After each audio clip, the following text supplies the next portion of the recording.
Equation of angular bisectors of 3x square minus 4xy minus 5y square is equal to 0। तो यहाँ पे A H भी हो गया हमारा, a इज इक्वल टू 3 है, h निकालना, 2h इज इक्वल टू -4 है तो h इज इक्वल टू कितना आ जाएगा -2, b is equal to -5। Angle bisector का कंबाइन इक्वेशन अभी हमने लिखा, क्या था, h इंटू ये वाला याद रखो चाहे पहला वाला याद रखो, जैसे भी याद रखो, is equal to a minus B into x Y हो जाएगा बराबर। सो h यानी -2 यानी कि -2 into x square minus Y square, put कर दो वैल्यू सारी, 3 मतलब ये 8xy हो जाएगा, यहाँ पे ये 4 कर सकते हैं और आंसर आ जाएगा आपका 2x square plus 4xy minus 2y square. अच्छा 2 नहीं आएगा, सॉरी, यहाँ पे 2 तो काट दिया ना, X square minus 4xy plus 4xy minus Y square is equal to 0, ऐसा आंसर आ जाएगा। ठीक है, सॉल्व कर देना, ये आंसर आ जाएगा। This is the combine equation of angle bisectors of, ये जो इक्वेशन दिया है ना 3x स्क्वायर माइनस 4xy, तो ये तो काफ़ी एकदम बेसिक लेवल का क्वेश्चन लिया। अब नेक्स्ट क्वेश्चन, एक और क्वेश्चन, ये तो हो गया, ये तो बहुत ही सिंपल क्वेश्चन लिया था। नेक्स्ट क्वेश्चन, फाइंड, एक minute, find joint equation of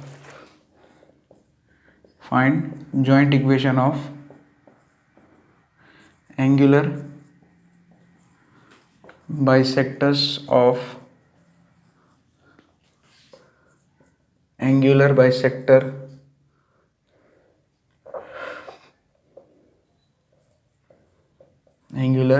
bisectors of ax square plus 2hxy plus by square is equal to 0। मतलब ax square plus 2hxy plus by square is equal to 0 जो है pair of straight lines है, L1 और L2 के का combine equation है।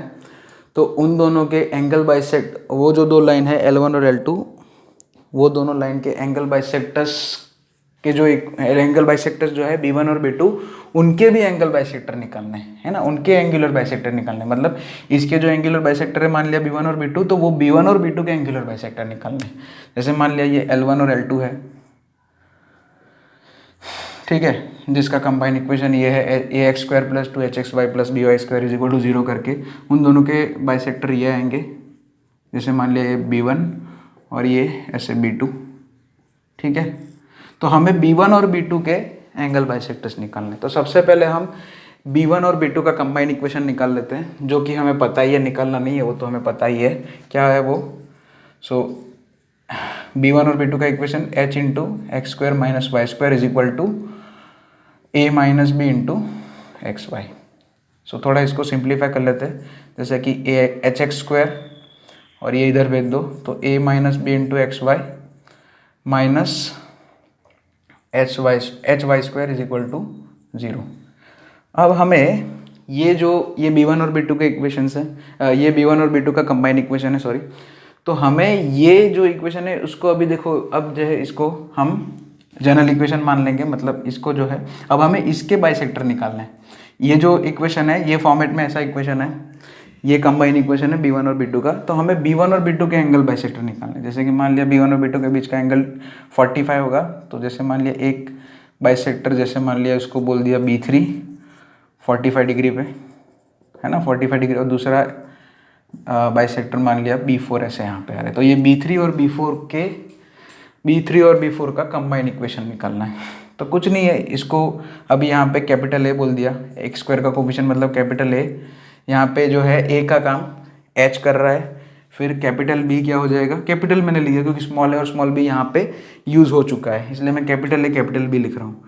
तो capital B क्या हो गया, माइनस H, वाई स्क्वायर का कोफिशिएंट, एक्स वाई का कोफिशिएंट A माइनस B, मतलब 2H इज इक्वल टू क्या होगा, minus of A minus B, यानी कि B माइनस है, ठीक है।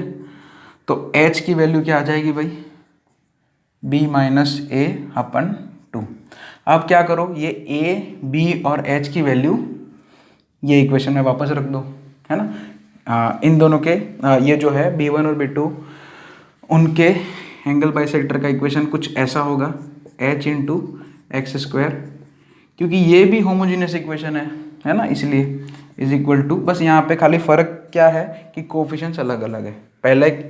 पहला जो इक्वेशन था उसके कोफिशिएंट क्या थे, वो जो a b और h में था ये ऐसे है, तो मैंने यहाँ पे लिख दिया a minus B into x Y. B1 और B2 ये जो कंबाइन इक्वेशन है उनके एंगल बाइसेक्टर का कंबाइन इक्वेशन ऐसा आ जाएगा। B1 और B2 का ये कंबाइन इक्वेशन है ना, तो B1 ये इक्वेशन जो है B3 और B4 का बनेगा। कब बनेगा, अभी बना नहीं है, बनाएंगे कि हम उसमें जो है H capital H capital A और कैपिटल B की वैल्यू ये पुट करेंगे। ये जो है कैपिटल H की वैल्यू कितनी है जो है वही पुट करो, b minus a by two put कर दिया into x square minus Y square a minus b, यानी कि यहाँ पे ये 2h हो जाएगा, देख लेना 2hxy। बस यही आंसर हो गया।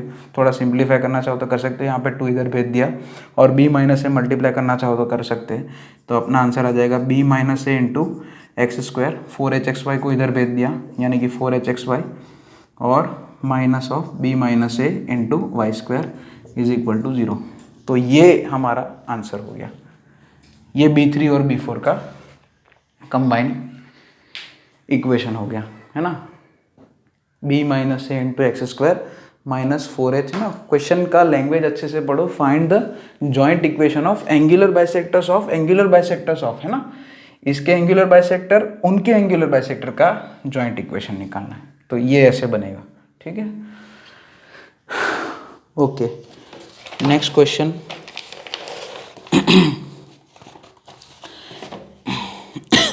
क्वेश्चन नंबर 3, ये सेकंड था।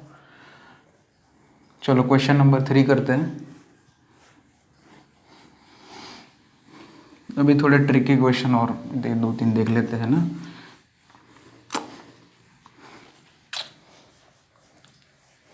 क्वेश्चन नंबर 3 देख लो। If each pair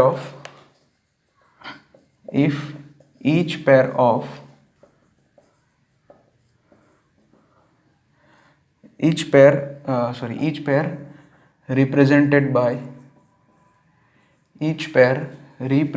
by x square minus alpha xy minus y square is equal to 0 and x square minus beta xy minus y square is equal to 0 bisect, एक second,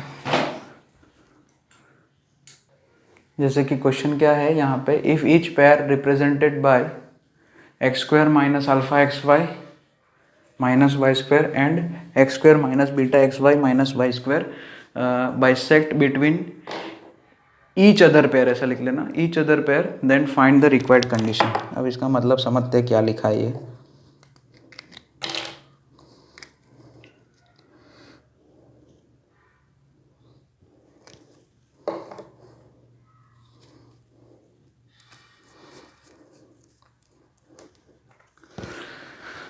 मतलब जैसे कि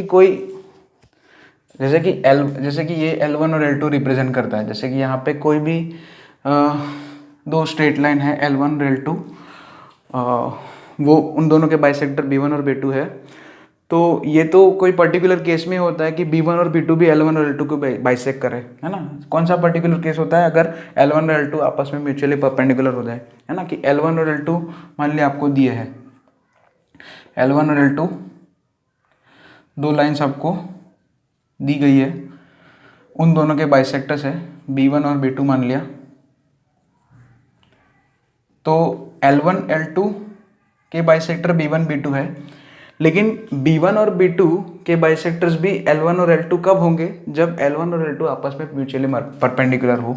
ये ना यहाँ पे ये क्या बोला है कि if each pair represented by x square minus alpha x Y minus Y square is equal to 0, मतलब यहाँ से दो इक्वेशन है, जैसे कि x square minus alpha x Y minus Y square बराबर 0, जैसे कि इस यहाँ से दो स्ट्रेट लाइन्स L1 L2 है, ये जो कंबाइन इक्वेशन है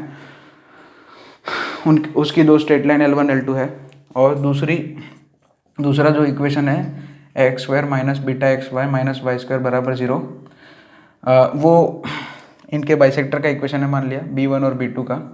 ठीक है, तो अब क्या है, प्रूफ क्या करना है कि अब मतलब कंडीशन निकालनी है। We want to find the condition कि L1 और L2 B1 B2 को बाइसेक्ट कर रहे हैं, और B1 B2 भी L1 L2 के बाइसेक्टर्स है, सॉरी B1 B2 के बाइसेक्टर्स भी L1 L2 है।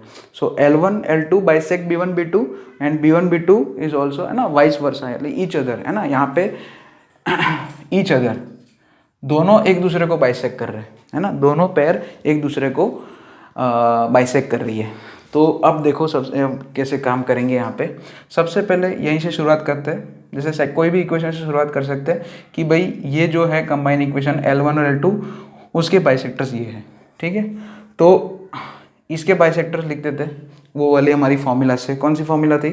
h into x square minus Y square is equal to a minus B into x Y.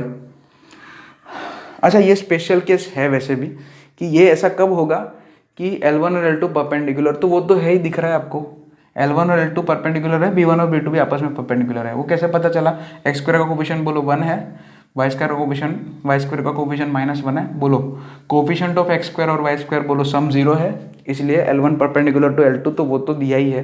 तो ये मतलब संभव है, मतलब ये पॉसिबल है। ठीक है, मतलब L1 और L2 और B1 B2 आपस में एक दूसरे के बाइसेक्टर्स हो, ऐसा है कि केस में पॉसिबल है जब L1 L2 खुद परपेंडिकुलर हो। ठीक है, तो वो तो है ही। अब हमें अल्फा बीटा में मतलब रिक्वायर्ड कंडीशन निकालनी है कि दोनों एक दूसरे को बाइसेक्ट करें। तो यहाँ पे h मतलब क्या हो जाएगा, -α/2 लिख सकते हैं। ठीक है ना, into x square minus Y square. मतलब यहाँ से ये जो फॉर्मूला से, जो हमारी थियोरी की फॉर्मूला से है, मतलब यहाँ से हम जो है फॉर्मूला से L1 और L2 के, L1 L2 का जो कंबाइन इक्वेशन लिखा है, वहाँ से हम जो है एंगल बाइसेक्टर का कंबाइन इक्वेशन लिख रहे हैं। और फिर ये यहाँ से जो इक्वेशन बनेगा, यहाँ पे जो सॉल्व करके जो इक्वेशन आएगा, वो इक्वेशन और ये इक्वेशन कैसे होंगे, आइडेंटिकल होंगे, क्योंकि B1 और B2 मतलब आपको ये क्वेश्चन में दिया ही है कि B1 और B2 का इक्वेशन ये है। ओके, तो बस वो फिर सीधा हम कोफिशिएंट के रेशियो लिख लेंगे। सो a माइनस बी मतलब a मतलब 1 है, b 2xy हो जाएगा।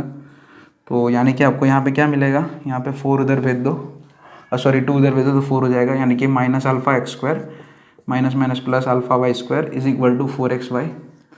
थोड़ा अच्छे से लिखा दो जैसे कि अल्फ़ा, अच्छा मैं डायरेक्ट लिख देता हूँ यहाँ पे, ये दोनों को उधर भेज देते हैं। तो यहाँ पे सीधा मैं x² माइनस y² ही रखता हूँ, यानी कि ये -4/α लिख दिया मैंने, सब कुछ उधर भेज दिया मैंने लेफ्ट साइड पे खाली x² माइनस y² ही लिखा। अब x² माइनस ये 4/α वाला टर्म इधर आ गया, तो +4/α xy minus y² is equal to 0।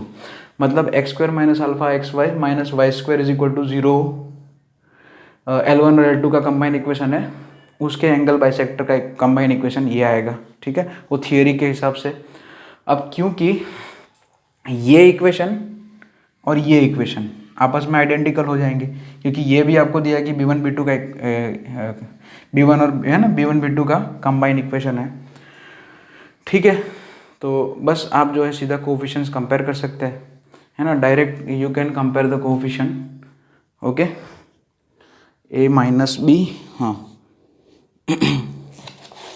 तो सीधा ही आप जो है कोफिशिएंट्स के रेशियो कंपेयर कर सकते हैं। तो यहाँ पे क्योंकि ये दोनों आइडेंटिकल है, तो x² का कोफिशिएंट इधर कितना है, 1 है, तो 1/1, और इधर भी 1 ही है। इधर xy का कोफिशिएंट कितना है, -β है, इधर कितना है, +4/α है, सॉरी +4/α है, इज इक्वल टू इधर -1/-1। रेडी, तो मतलब 1 1 है, 1 इज इक्वल टू 1 है। यहाँ पे देखो ये भी 1 है, ये भी 1 है, यानी कि ये इसको 1 के साथ कंपेयर कर दो, मतलब यहाँ पे ये 4/α इधर भेज दो, यानी कि -β is equal to 4/α। So alpha beta कितना आ जाएगा, -4। ये वो कंडीशन है ना, ये वो रिक्वायर्ड कंडीशन है कि सच दैट ये दोनों आपस में एक दूसरे के एंगल बाइसेक्टर हो, है ना। तो alpha beta is equal to -4, ये हमारा आंसर हो जाएगा।